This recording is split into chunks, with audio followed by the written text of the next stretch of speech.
Good afternoon. Welcome to the regularly scheduled meeting of the Enterprise Committee. Today is March 7th, 2019. I'm the chair of this committee, Lene Palmisano, and joining me at the dais are Council Members Warsami, Council Member Kano, Council Member Fletcher, and Council Member Reich. We will soon be joined also by Council Member Goodman, who's part of this committee as well. We have a robust agenda today. I'm going to suggest that we approve this agenda in this order in agenda setting.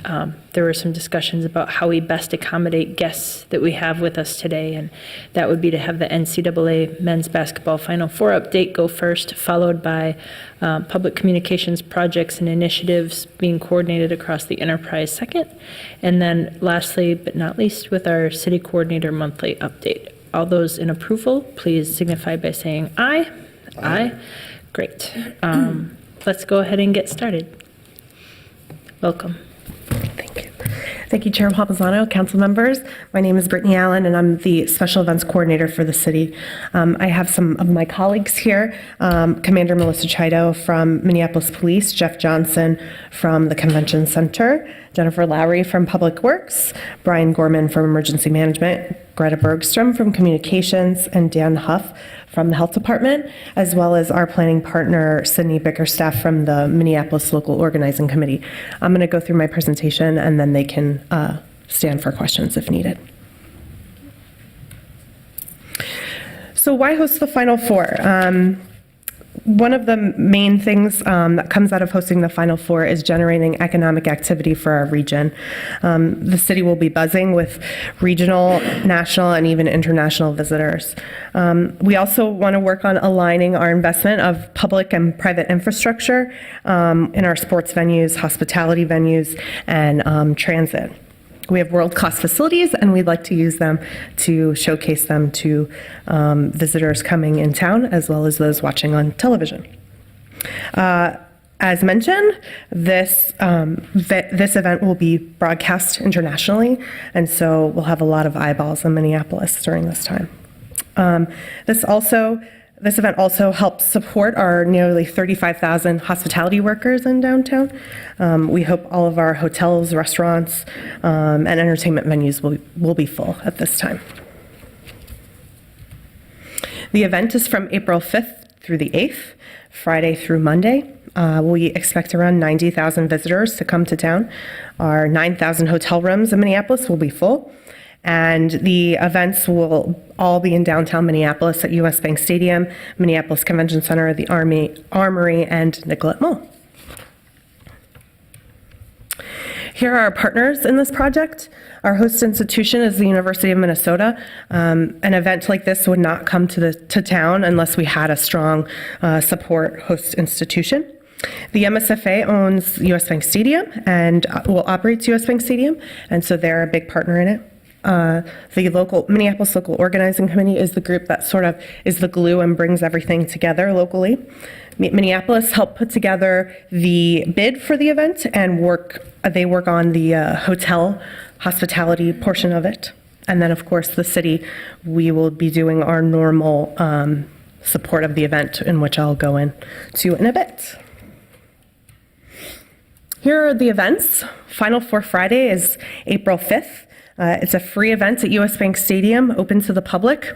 They'll have a college all-star game as well as team practices. The doors open at 10 a.m. and we encourage everyone in the city and the region to come enjoy that day and check out the stadium be transformed into a basketball arena. Final Four Fan Fest is April 5th through the 8th. It will be at the Minneapolis Convention Center. It's a very low-cost ticket. Kids under 12 get in for free. And there'll be activities for kids and parents alike, prize giveaways, autographs, that kind of thing. Tip-off tailgate is April 5th through the 8th, and this will be on Nicollet Mall from 8th Street to 12th Street. There'll be a Ferris wheel, a stage for live performances, food and drink. It's free to the public. It'll be similar to what you saw for Super Bowl, just on a smaller scale, but this is a great way to showcase this area. And the hours of operation will be, in general, the evenings and afternoons. Here's some of the other events. The National Association of Basketball Coaches will have their conference in the Minneapolis Convention Center, so we're full in the Convention Center. They'll be utilizing the meeting rooms and some other space that the Fan Fest isn't using. And so you'll see coaches from all over the country, Division I through Division III, here at this conference. There will be a music series at the Armory, 3 nights. It's a free event. You just have to sign up for a ticket. Those acts haven't been announced yet, but we expect them to be A-list performers. And then lastly is the Final Four Dribble, which will be on Sunday afternoon. It's an event for kids, and they will receive a t-shirt and a basketball, and they dribble the basketball around the Minneapolis Convention Center, and they receive free entry into the Fan Fest afterwards. And then last but not least, we have games. There'll be 2 semifinal games on Saturday afternoon, and the championship game will take place in the evening on Monday, April 8th at US Bank Stadium. This gives you a quick snapshot of the locations of all of the events. This is a walking and transit Final Four. We will be encouraging people to walk to the events and take light rail or buses to them. And we want people to come downtown and stay downtown. There's lots of events that are free or very low cost to participate in. With all of this, we hope that there's minimal disruption to normal business. This is a long weekend and people will be in town, but you'll see the street closures are minimal compared to Super Bowl. You'll also see that the light rail will be open the entire weekend for people to utilize. Here are the street closures around US Bank Stadium. You'll see it's basically a expanded Vikings game perimeter. The first closure will begin on March 25th on Chicago and Norma Grew, and then we'll expand from there until April 3rd, and that's when we have our full complement of closures. And then right after the game on April 8th, we'll start tearing down. And as I mentioned, the light rail will remain open the entire duration, and it'll be accessible to pedestrians and bikes alike. Here is our closures on Nicollet Mall. They will begin April 1st. The buses on Nicollet will be rerouted to Hennepin, similar to when we had construction, and the closures will end by April 10th. We are expecting similar sized crowds, so it should be pretty crowded. MPD has taken some public safety precautions to protect pedestrians walking across the street. We'll get into that in a minute. As I mentioned, there'll be concerts, smaller concerts, showing of the games and things like that on the stage, which is on 10th. The surrounding parking garages will still remain open, and we'll have access to go in and out. And of course, the light rail will also remain open. ESPN College Game Day will also be on Nicollet Mall in between 4th and 5th. And they'll be broadcasting live, so we hope people will go check them out as well. So what is our role in all of this? We provide the infrastructure to support an event like this. So that includes the public right-of-way, our traffic and transportation planning and systems, our parking assets, both on-street and off-street, the Minneapolis Convention Center. We also have a top priority in ensuring safety and security during this event. So that would be not only Minneapolis Police, but in our permitting functions, our emergency services, our 911 service, et cetera. And then we also have a funding agreement in place, which helps pay for all of these services. Ms. Allen, could you just, for people that don't know, what does MLOC stand for? MLOC is the Minneapolis Local Organizing Committee. Thanks. It's a very long word. So basically all of the departments in the city have some sort of piece in this. So of course we have our public safety functions, police, fire, emergency management, Minneapolis Emergency Communications, and the health department, transportation planning with public works and regulatory services, our code enforcement and regulatory functions, health, regulatory services, and CPID. And then of course the support functions with the coordinator's office, communications, city attorney, and finance and property services. During the event, we'll have a few operating centers stood up. The Multi-Agency Command Center, the MAC, will be fully operational during this time. That's where law enforcement and the fire department will sit, as well as 911, in case there are any emergencies, and they'll be monitoring everything going on in the city. The Emergency Operations Center will be stood up as well at the EOTF, and that's where all of the support functions will be sitting together in case they need to support incident command if something happens. The Joint Information Center will be here at City Hall, and they will be coordinating with all of the various entities involved and communicating with the public. And then we have our Department Operations Center. Public Works will be in their Traffic Management Center, as they usually are, as well as the Health Department will have a health doc, too. And public safety is a key here. The Final Four is a SEER Level 3, and so for contrast, Super Bowl was a SEER Level 1. With SEER Level 1, we get support from the state and federal government. This event does not bring that support, so we will not have National Guard. We won't have a lot of the federal resources that you saw during Super Bowl. So it's a big lift for the Minneapolis Police Department, but they're doing a great job in coordinating with partners around the region. As you can see, we have 18 different agencies coming and helping with this event, but Minneapolis Police is the one putting everything together. And Ms. Allen, just in case people don't know what SEER level stands for or means, can you help us understand? Yeah. It's a Special Event Assessment Rating, and that's given by the Department of Homeland Security. They ask cities all around the country to give them the events that they have coming, and they evaluate the threat levels and the complexity of events, the exposure, and so they give a rating, and that's how they support or don't support events. Thanks. Yep. And so that's all I have. If you have any questions, I'm happy to answer. I think there are a couple questions up here. Councilmember Fletcher. Thank you, Chair Palmisano, and thanks for this presentation. Obviously, whenever we hear about jobs being created, that's a good thing. We want to make sure they're good quality jobs. One of the partners I always liked seeing on the Super Bowl presentations when you came to present to us was the Minneapolis Regional Labor Federation. I haven't seen any reference to labor here, so I want to just check in. Has labor been at the table? How are those conversations going? How are unions involved in the planning and execution of this event? Chair Palmisano, Councilmember Fletcher, we actually had a meeting with them last week, and so we are definitely helping them connect to the event organizers and making sure that they are talking to the people that are putting the events together and providing support wherever needed. Any other questions? I don't see any. Thank you. Thank you. And thanks for those that joined us here today for this.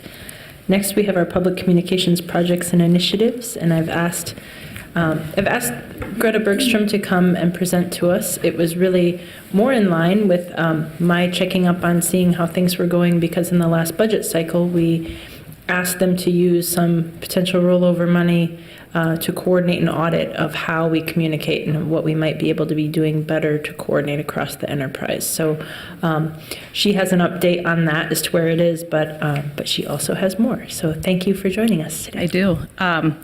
Good afternoon, and thank you, Chair Palmisano and council members. I'm Greta Bergstrom. I'm the Director of Communications for the city, and I'm here this afternoon to update the committee on really the state of communications coordination across the enterprise. I want to give you a broad view of how the city communications department coordinates work with staff across the enterprise internally, as well as coordinating with external city communications partners in order to make sure that we're getting the news and information out to our residents, businesses, and visitors. So overall, obviously, it goes without saying that coordination and collaboration is critical. It's a critical essence for effective communications with our public audiences. A consistent internal flow of information is required to communicate effectively externally, to build and maintain public trust, which is something that we take very seriously in our department, and to promote better overall public outcomes. Actually, let me go back. The role of public communications for us is really kind of 5 prongs. The first is basic information dissemination. So that could be a street closure, giving basic information that people need to do to have to conduct business downtown or to get around. There's public engagement, which it goes without saying is kind of a growing body of work here at the city. Shared decision-making, input, and participation so that we can really co-govern with our residents. Advocacy, explaining a new program, policy initiative, something that people need to know and really understand better. We also like to motivate behavior change that could take the place of like recycling smarter, doing something that's really going to help the city. And then crisis communications and emergency situations, life safety information, a lot of what we do with coordinating, with our public safety departments and officials to make sure that people have a good experience. There is a growing list of public communications initiatives at the city. Lots of great work going on with departments across the city. The first, which is really upon us and has been for the last six weeks or so, and seems that might be pivoting into that this weekend, is snow season. So that's a growing body of work in terms of public information around snow emergencies, winter parking restrictions, which we do have in effect right now through April 1st, and sidewalk shoveling, making sure that we have accessible walkways for our members of the public. Minneapolis 2040, the comp plan, of course, all last year, and now as we move into kind of implementation phase, is another big initiative that we are working on and with. Neighborhoods 2020 as well, working in partnership with Neighborhood and Community Relations. The Transportation Action Plan, really coming out of and building on some of the knowledge base that we learned from the comp plan from Minneapolis 2040, working very closely with Public Works, NCR, and others on that work. The Strategic and Racial Equity Action Plan is work that we are working on right now with race and equity within the Coordinator's Department and many other departments across the enterprise, NCR as well.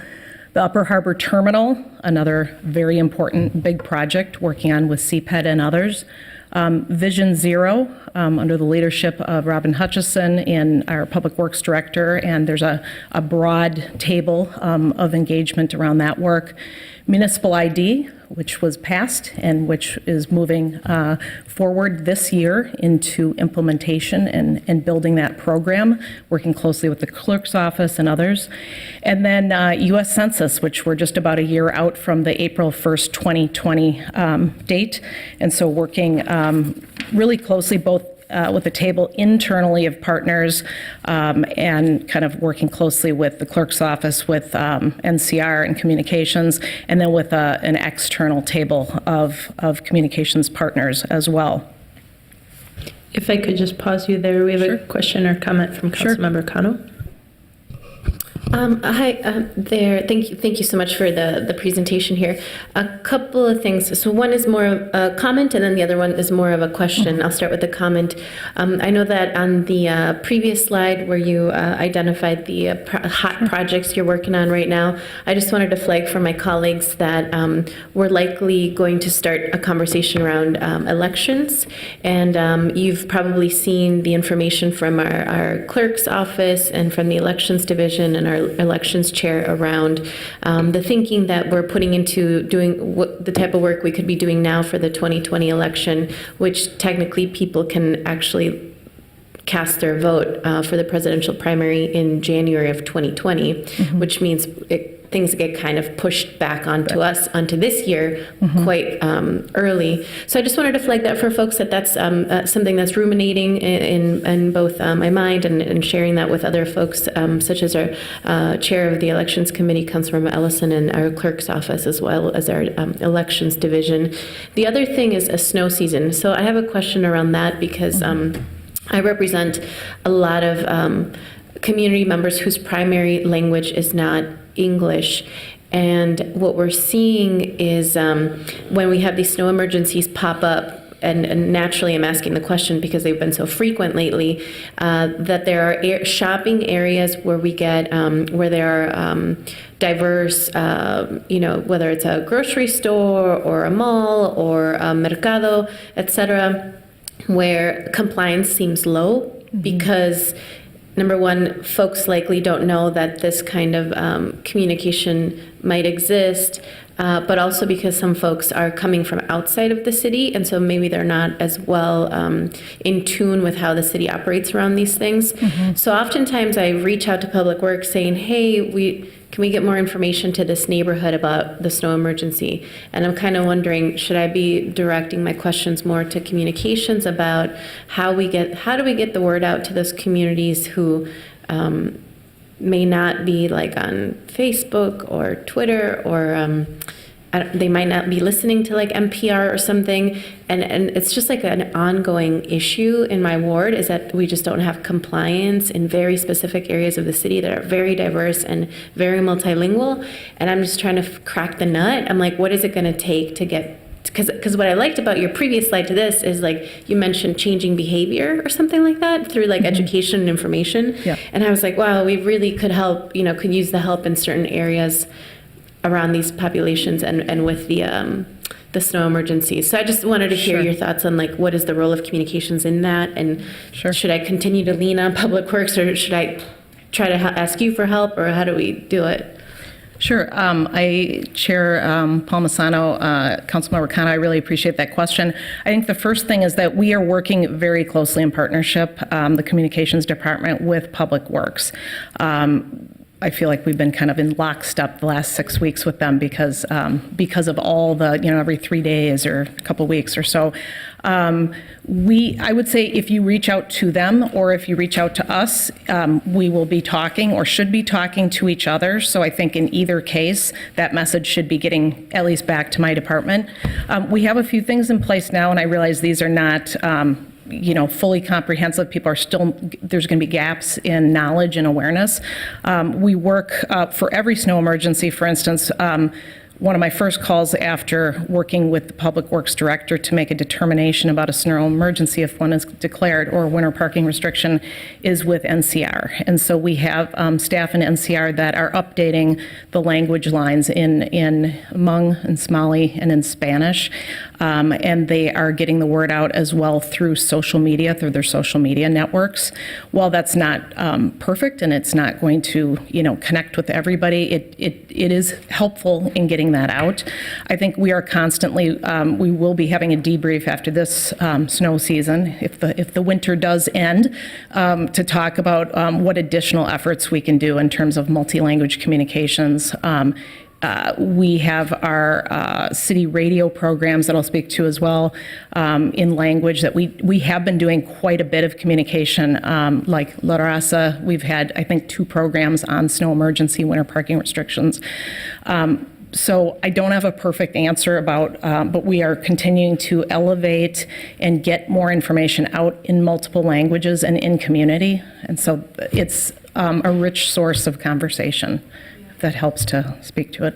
Yeah, I'm wondering about some like foot soldiers, some folks on the ground, because with the specific areas that tend to have more challenges with this, where there's a lot of cars that continue to park in the places they're not supposed to park during the snow emergency. It's not so much that people are upset the cars are parking there, it's that the snow doesn't get removed, and then it creates another kind of emergency where emergency vehicles can't get through, or residents can't even get through their own street due to some of the folks who are there to shop during the day. So I'm curious, is there a component in this conversation about actually sending staff out to either flyer or post up signs that maybe rely less on language and more on visuals? Because that's one technique we've tried to sort of experiment with. And again, I'm just trying to figure out like who should I direct myself to? Is it the communications department, or is it Public Works, or because it seems like it's it's a challenge that we need to solve. Sure. I would say in that case, I would start with Public Works, since that is kind of the body of work that they own, in terms of getting people on foot, which is a good idea. And I think certainly think some people have thought about it, getting like flyering in language or just being out, maybe being visible, would be something to work on. And so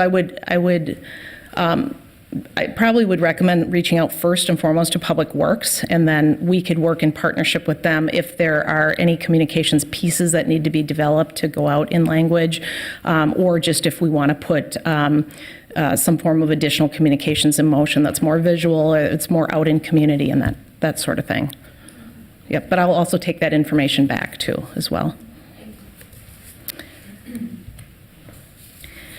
I also want to mention that because there's a lot of initiatives going on, a lot of work going on, we do have kind of anchored spaces internally where staff from multiple departments do coordinate, and specifically public information officers from different departments coordinating.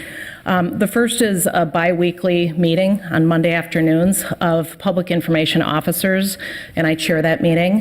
That includes communication staff from CPED, from MPD, from Fire, from Public Works, and the mayor's office as well, where we look ahead and look within as to what is kind of on the city agenda, and how can we share that information and make some smart decisions so that we can have coordinated messages and really not confuse the public about what is happening and what information they might need to know.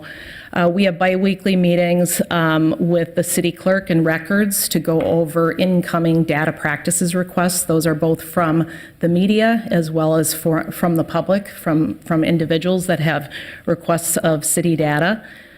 We have monthly production and scheduling meetings, my department communications with NCR to put together the cultural radio programs that the city anchors. We have those meetings to kind of assess for instance, snow emergency, winter parking restrictions, street sweeping, different topics that people need more information on, minimum wage, sick and safe time, those kinds of things. And so we have those scheduling meetings where we go over information as well. We have daily coordination really with Public Works and CPED communication staff. I think there's not a day that goes by most days where we don't have some sort of interface or back and forth, whether it's via email, whether it's a meeting, whether it's some sort of coordination.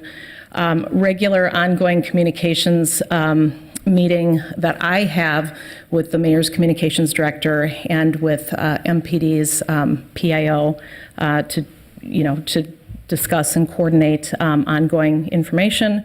We have coordinated information as needed with both fire and PD as situations arise. The nitric acid incident last week, for instance, comes to mind as something that comes up, and we have to handle that and coordinate.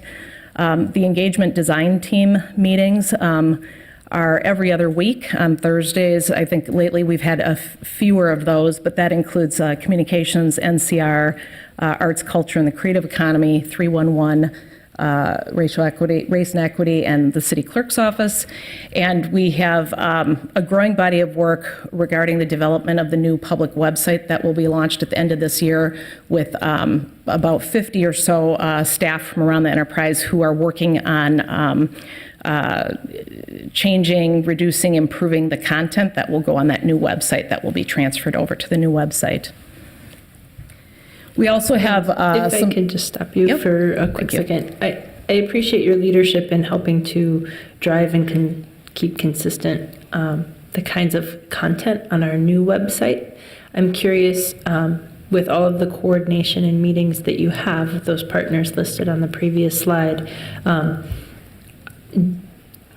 how much do you have an opportunity to provide leadership over the kinds of outreach that they're doing and how they could perhaps be more effective in their communications and reach a broader audience of people? I guess in one example here might be CPED and some of the different initiatives that CPED takes on. Mm-hmm. Are they looking to just coordinate that communication with other departments through you? I think they're probably looking to you for leadership and to direct how they use the resources that they have the best?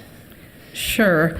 Thank you for that question, Chair Palmisano. I would say, in a given meeting, let's say there's a situation, and we are trying in our department to really prioritize strategic communications. That's looking at the audiences that we're trying to reach or that aren't being reached, that we need to do a better job with figuring out moments of timing, figuring out key messages that need to go out to the public to help that resonate. So I would say there's ongoing work that might be shared back and forth, and it's not perfect, and there's a lot. And so but I do try to provide structure and guidance and, even templates on strategic communications plans and things to say, let's really focus on measurable goals and objectives so that we can see if we're moving the needle, if people are understanding more or better kind of where those gaps are, if that helps. Yep. So with external coordination with local, regional, and state PIO partners, the public information officers, emergency preparedness communications goes without saying, trainings and exercises. Lots going on right now. We will have a joint information center for the Final Four, as we did for Super Bowl 52, and for large public events. So that's kind of an ongoing process of making sure that we are in relationship with communications folks in different agencies around the region, just to make sure that we can always pick up the phone and talk or coordinate activities and communications. There's been ongoing work, obviously, over the last few months with the Navigation Center, specifically with Simpson Housing, Red Lake, MUD, and internal partners. U.S. Census 2020 is a growing table of work. We've been pretty engaged in the last month or two with both the state of Minnesota as well as Hennepin County, St. Paul, Ramsey County, to make sure that we're doing a coordinated job, especially in this metro region, because people, whether they're seeing transit advertising, billboards, TV, radio, we want to make sure that we are not duplicating efforts, either with our resources or messaging, and also making sure that we're leveraging each other's networks so that we're being smart at getting the word out about that as we move towards next year. And then a variety of street reconstruction projects. There's a growing body of that work, too, that is being coordinated. And then last but not least, of course, the enterprise communications audit.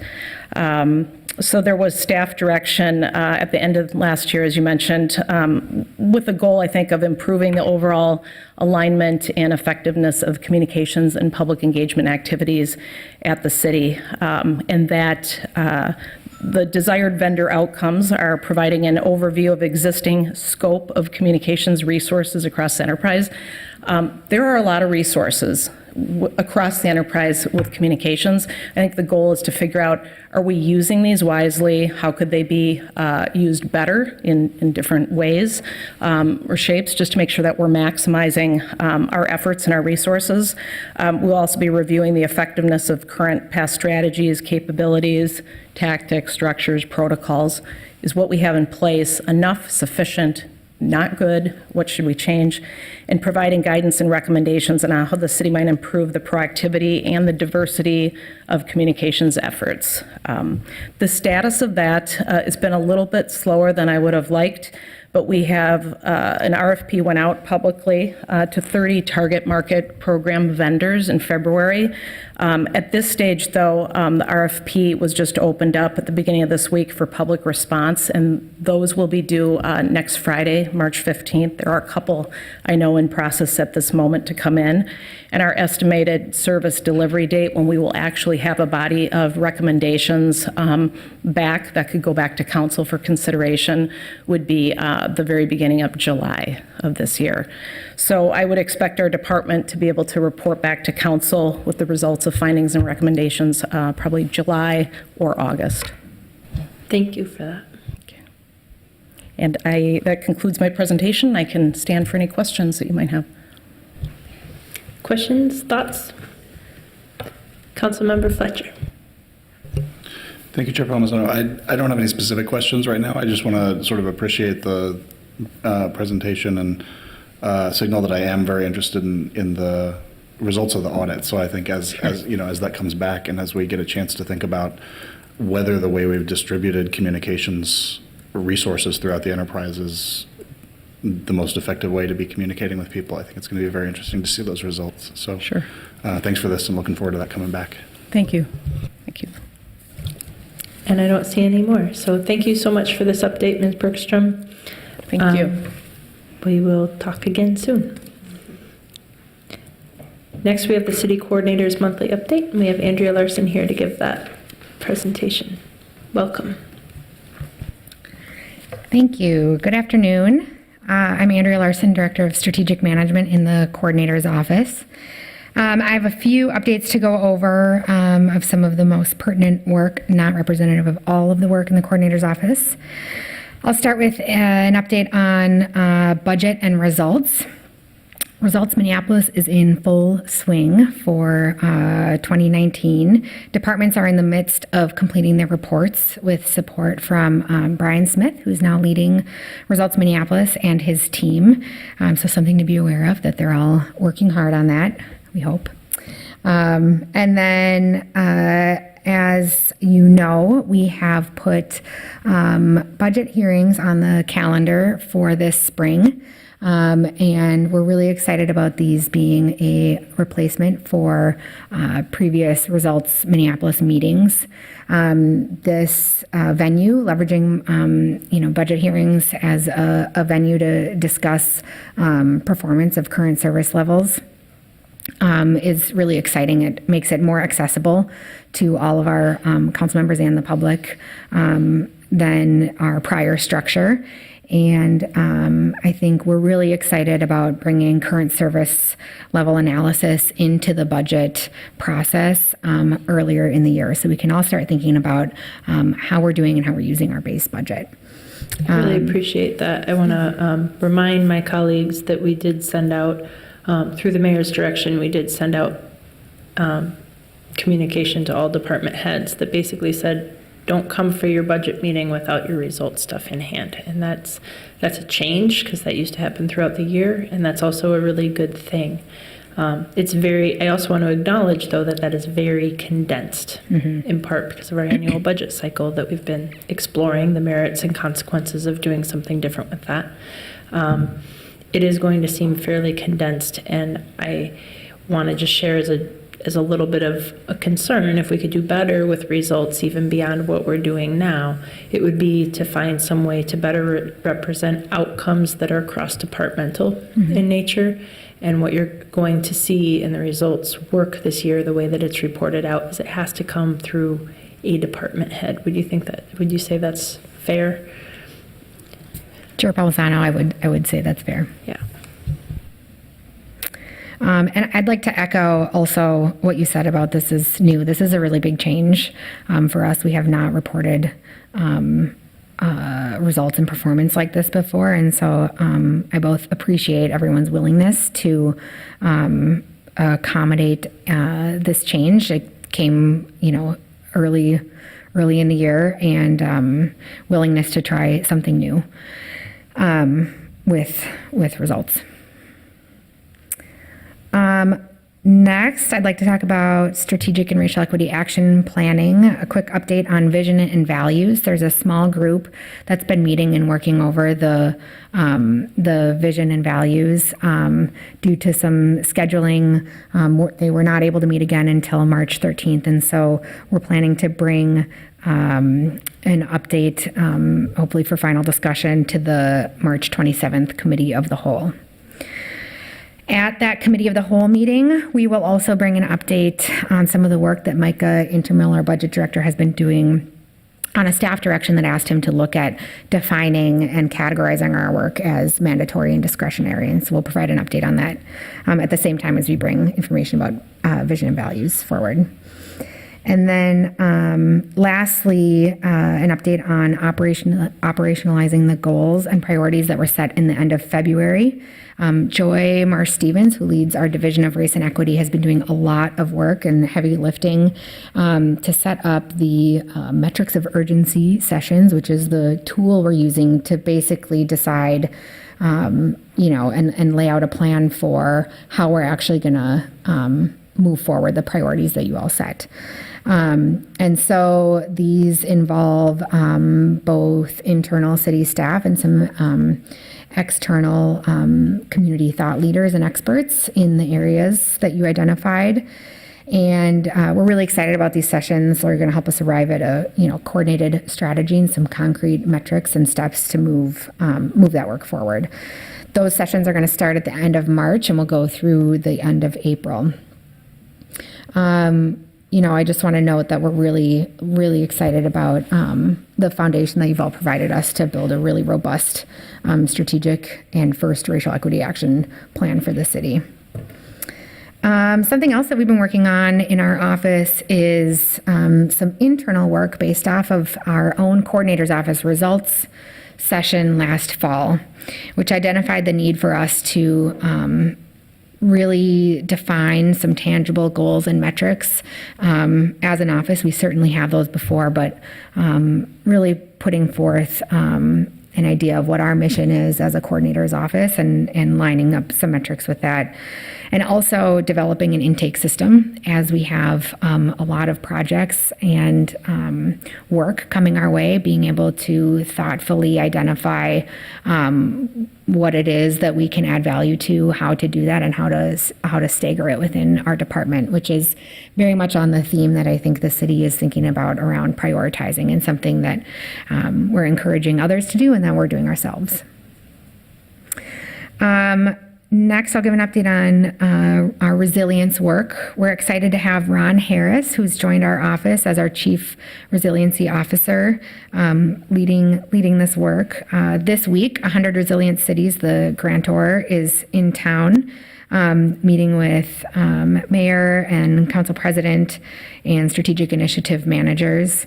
They're working on developing short, medium, and long-term work plans, identifying existing work and previous strategies that were underway, and then working on a communication strategy around the resiliency work.